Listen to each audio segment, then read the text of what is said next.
Welcome back, or welcome if this is your first time finding us. You are listening to Context for Chaos, where we dive into the spirituality within our worldly human experience. And what I think is also interesting is, hypervigilance is like a dance along the side of something, right? Like I'm never going to go fully over there. Yeah.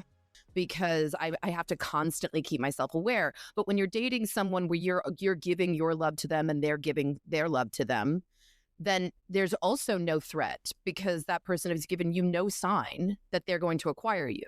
Mm-hmm. So you can dance along it in a more levity, light state because they have not once given you the idea that this is actually going to happen. And I think that in that experience, we have a lot of limerence because we are all, I think when you give out love, right, in that limerence state, because you say you only talk about what you want to receive, but sometimes we do give out. And maybe you've experienced it once or twice where you're like, well, he said he'd live in a cabin up in the woods with no running water and no electricity. And I'd do it, and like, but this is with the person who isn't fully in love with you yet. So you're like, but I could leave at any time. And if he were to turn around to you and say, I want you, you're mine, and we're still going to that cabin in the woods with no electricity and no running water, it would feel a little more real. Whoa. Like, hang on. Yeah. Hang on. Hold on. Hang on. In my head, you never said you wanted me.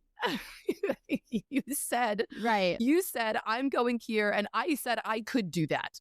But that was in this idea that you didn't want me, that this wouldn't be, I would only be there for a weekend because that was the only weekend you wanted me, and we don't put that together because hypervigilance doesn't need to come out when you don't feel that that's gonna be the solution or like the end of the story. The hypervigilance comes out when you're like, hold on a second, you're telling me we're gonna get married, you're telling me we're gonna do this forever, okay, listen, there's some things I like. Something. This is, and then you have to look at yourself and you have to say what you're saying now, which is 3 years later, 4 years later. That emptiness is, I spent all of this time building value around a single person at a time. Mm-hmm. And I haven't spent any time putting value around myself, because putting value around myself means that there's a life out there that I am missing out on because I am waiting for another person to give me permission to feel the things that I love and like and connect to. Mm-hmm. Right? That's that cake analogy of last week of like, you aren't even making your own cake. You're in limerence, you are imagining eating someone else's cake, and every once in a while they'll bring it over. They'll bring over a slice, But when you're living in your own value, you've made your cake, you got your ingredients, and then somebody else comes with cake that's completely different than yours, and you're like, wait a second, how'd you do that? And that's where I think, what I loved also about later in the episode was she said that she realized she needed to turn her loving onto this person because that was what they were doing to her. And I think what maybe clicked for her, I don't know if she said it, but it clicked for me maybe, was that love really is a choice. She had to realize that person wasn't doing that just because she's perfect. He wasn't doing it because he was in limerence.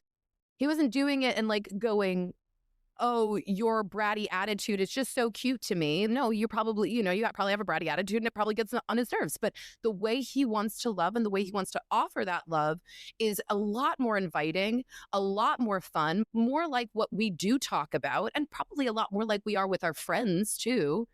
So we give that to somebody.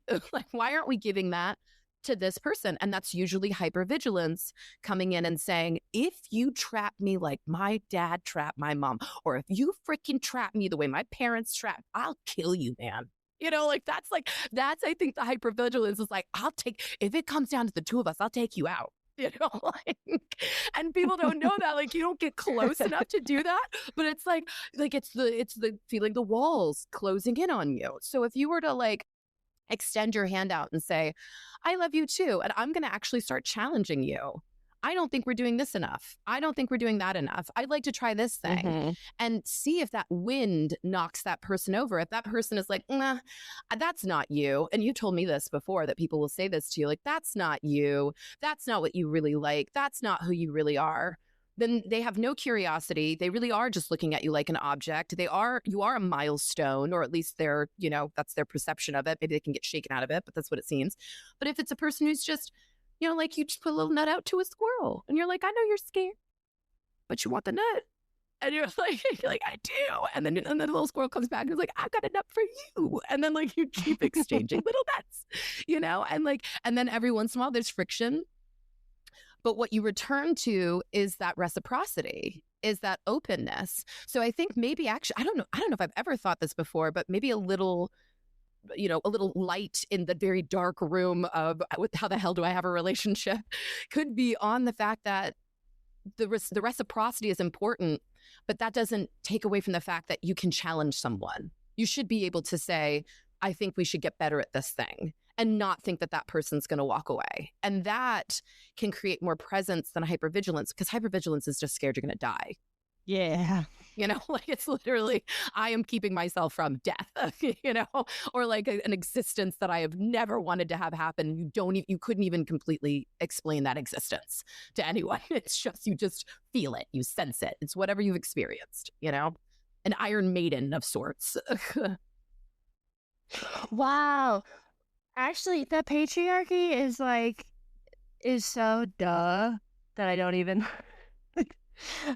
think that deep about it, because I'm like, yes, it's duh. Patriarchy's everywhere, and I'm like, yeah, duh. But when you actually think about it, I'm like, oh, gross. Because the vigilance of being socialized as a woman, the vigilance that you are raised into around keeping yourself safe, and then how it's this if you are chosen and someone that makes you feel safe, then you're allowed to soften. You're allowed to and that masculine role of creating a safe space, and how the unsafe masculine is this ever-present danger. And so a woman remains vigilant until a man makes the woman safe. ... Yeah, but the vigilance you exist in until a man chooses you and chooses to let you feel safe. Absolutely. And it's oh, this is deeper and darker. It's so duh. I almost don't look into it that often. Then when you do, you're like, oh. When I do, it's ew, duh. Yeah. It keeps you separated. It keeps the milestones traditional. Yeah. It's the original marketing ploy. It's the original, if we know what to sell you. They turn the sock inside out. 100%. Yeah. You're seeking sort of this baseline, and this is something that is beautiful, but they've created a structure to keep you separated. It's been around for so long, it's hard to see in any kind of fabric. It's been around for 4,000 years. It's been around since Buddhism is patriarchal, right? So it's... Yeah. It's almost like you got to look at it literally anything that keeps you from feeling fulfilled in your own bubble, meaning from the rent that you pay to the relationships that you have. Exactly. If you feel fulfilled, I can't get you to do what I want you to do. If you and your significant other are giving to each other and moving through challenges, and both of you are finding that the milestone is more so about achieving a sense of bliss than necessarily getting married, then dating apps or a lot of dopamine that's running amok right now wouldn't be gold. Right now, that's the gold. That's the gold for so many people, is an instant, quick validation or affirmation that one is hot, that one is valuable, that is one is, and none of it actually equates into any kind of freaking meal. You have to eat so many small morsels and you will never feel full, but you are promised one day that you will feel full. And that's the exact same way that we approach love. If you don't make me feel like this immediately, or if I don't feel like this immediately, or if I have to work on it in some kind of way, or if I have to continuously choose you, romance isn't really there, drama isn't really there. Not saying fireworks don't happen, but maybe when I tell you about it, it's not fireworks to you. It doesn't have to always equate to this large viral level of understanding of romantic experience. She just turned around and was like, hey, you know what? I've been noticing I haven't been loving you back. So I'm going to start doing that. And like, that's, he might turn around to his buddy, like, she started loving me back. And he was like, okay. But it was a big deal to them. It was a huge deal to their relationship, and those things don't get glorified or like applauded or glorified or understood as much as, he proposed to me at the top of Mount Everest and everyone on Instagram is watching it. And he paid for the whole thing. And he also bought me a castle in Spain. And now, and that's what everybody wants. So, and I got it. Even though I'm also AI, because it's not actually happening. So it makes me wonder, are commitment issues a product of capitalism? I don't know. I think that I think it's definitely a part of it but it's also an argument, and this is what I would love to talk about at some point later too. An inadvertent side effect. Yeah, sure. I mean, because anything that tells you that the nuance of your relationship needs to look exactly like anybody else is probably trying to sell you something. But it's another thing to say that traditions or milestones or the way that other people, like your parents, your grandparents, fell in love, like you can find a storyline that kind of goes with each other that's not harmful, but not like, totally eliminating of all nuance, right? Like you meet someone, they like you, they show you that they like you, they make plans with you, you start to like them back. Like there's a boring timeline that like a lot of people actually do go through. That's not, that capitalism isn't like throwing out the window. I think that it's more so that capitalism has capitalized on the idea that you can embody an archetype. Right. That's that one-dimensional character, that avatar, and that whatever response you get is real. And that's what I think people are grappling with is, I know I'm beautiful and I get 1,000 likes on my dating profile, but nobody ever goes out with me, or we only have a one-night stand or whatever, And if you are finding that you are putting out something that feels like you're competing with other people, then you're likely getting a response that's also kind of archetypal, which is, this isn't every person. This is a person that anybody would want, anybody would.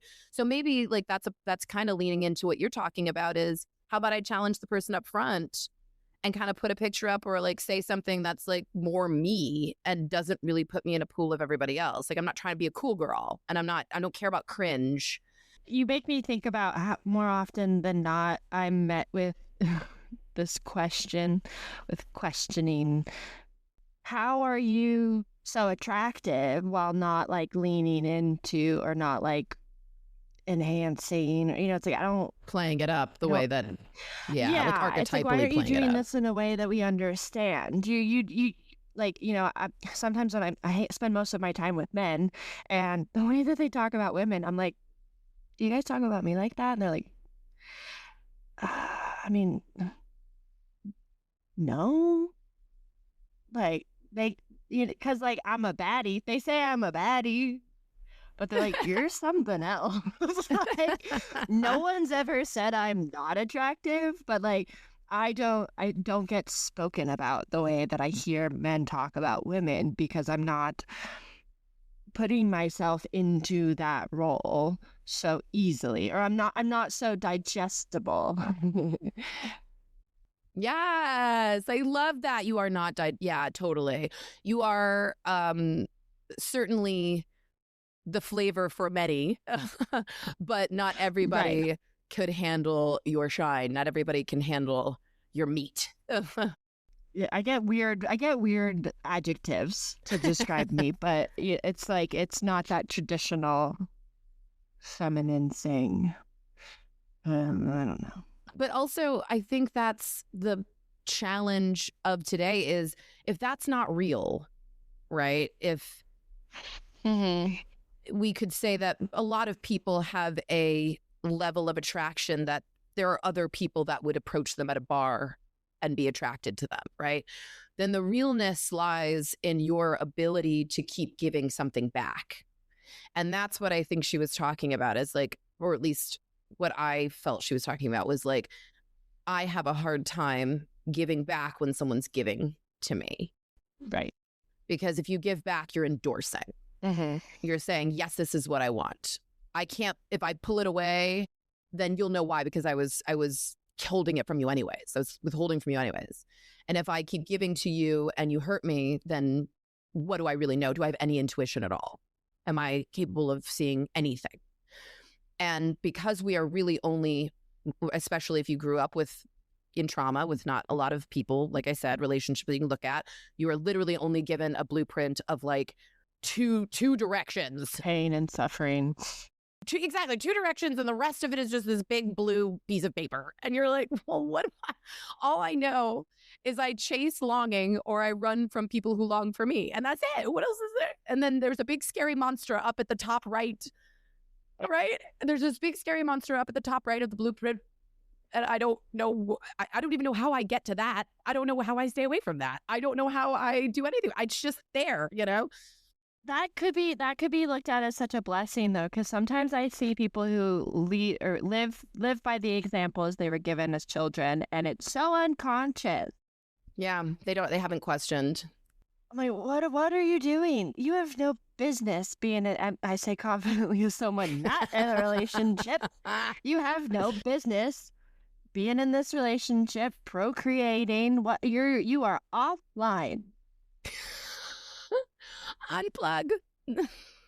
But you're living by the examples you were given as a child, and sometimes that helps me sleep at night because it's a easier way for me to look at my own predicament.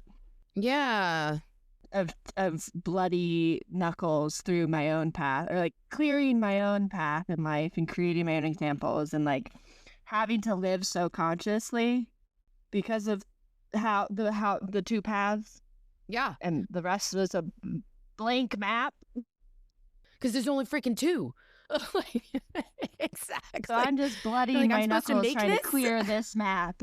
And that helps me sleep at night, is by looking at people who are living by the examples they were given as children. I think, dang.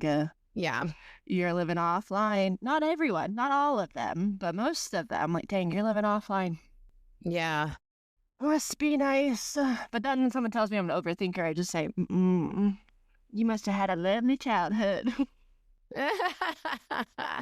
I mean, yeah, that's a whole other topic too, are people who are unconscious versus conscious, and what's really, what is it? Ignorance is bliss, you know? What really is the like what's better and what's not? I mean, except for perpetuating issues and problems, but that's like, it's so fascinating to look at everybody like an ecosystem, you know? Like, it's like what you're doing to the world and what you're doing to the world. Well, and it leads me at least to capitalism again. Of course. You're just checking off the boxes. You're just doing the 1, 2, 3, and you're just doing what you think you're supposed to be doing. And if you do it, then you are a good, decent, upstanding citizen under capitalism. Gold star. I forget what I was just looking at, but it reminded me of just the amount of work that can't be done unless you're in relation to others. And so regardless of socialization as male or female, and like capitalism and right or wrong or childhood or trauma, it's like, it's such a ripe field for conversation. Or like, if we learn, you can learn so much about yourself through relationships, and being sort of pulling that string cheese apart of the value in relationships versus your value dictated by relationships. Yeah, totally. Yeah, no, and this was a really good opening to it, because she was talking about something that kind of can maybe apply to most of us. Most of us know what it's like to focus entirely on one person, or have that, two people focus entirely on us. Especially if you're above 30, you definitely have dreamed of being focused on, but only longed for. And then at one point, usually you meet one person that you're like, oh, you're really looking at me, and everything's going fine. Everything's going fine. This isn't upsetting. Exactly, right? I don't know if I want you I don't know if we would fit in each other's world if I could just like snap my finger, like, I don't know. Right? I'm not hungry, but I could eat. if a part of the Aquarian, the community portion of the context for chaos, if the Aquarian era is supposed to be us evolving our consciousness since the last time, which was 2,100 years ago, in Piscean era, then I wonder if this is kind of a part of it is 2,100. Every 2,100 years we move into a new era, and so this is we won't be alive for this new era, but we are part of the transition, right? We're a part of what sets up this new era. And a part of that, I think, is taking what we learned in the Piscean era of morality and deciding to be a better person or whatever, a spiritual person connected to God in multiple ways, not just, we went from, it was monotheism for a while before Christianity, but more so looking at it like something spreading across where it's not just one group of people. It's like all sorts of people who are learning their spiritualism, who are learning that they're connected to something greater, even if they don't know what it is. Like that's kind of the gestalt of this whole thing. And now I think we are looking for the Aquarian communication, the air sign, the words, right? Like that's why we are listening to things like this or reading things like this, the context behind all of the chaos, because the chaos is chaotic because knowledge is power. And if we can't speak it, we can't correct it, or we can't even connect to it. Even if we find out that the connection is just, this is just how I am. And this is just, if you find it faulty, I'm sorry, this is just who I am. At least you are able to communicate it. At least you're able to communicate it to yourself. And the further we go with it, I think the more that we can come up with, I don't know, like just the synapses. Yeah, we're trying to get fluent. Right? Exactly. That's exactly right. We're trying to get fluent. That's right. Because I don't think fluency, is that a word? Fluency? Webster. Yeah, fluency. Okay, great. I don't think fluency. Consult the oracle. Consult Miriam. I don't think that fluency means that you are perfect. I think that fluency means that you are conscious and you can choose a myriad of ways, of ideas, of milestones, trajectories. But if you can't say it, you're not giving anything to anybody. You're just living out dream situations and getting hurt in them, or you're living out a dream situation. You're gentrifying spirituality. Right? Yes. And you're living a dream situation and you're sabotaging it. You're living out these situations without feeling safe in your own nervous system, your limbic system, to allow something to live or die or change or peak or descend, because all of it has not been connective through the words that we're speaking to each other and through how we know ourselves, I think. And so like this is what she was bringing up was like the idea of like, what are you holding back for? Who said that was going to kill? Who said that the way you're looking at this is going to make the relationship better in the first place? Who said? Right. It's a reaction to the fact that you don't want to feel what society has pressured you to feel, which is that you are innately valuable now because you have a man. You're valuable from start. You giving to this person is you giving of your value, whereas before, what you thought was being protective and strong is more so holding you back from feelings and reciprocity that really foster love. But it felt right. It sounded right. It's a reaction, though. I love it. Thank you for joining us. And until next time, as above, so below, blessed be.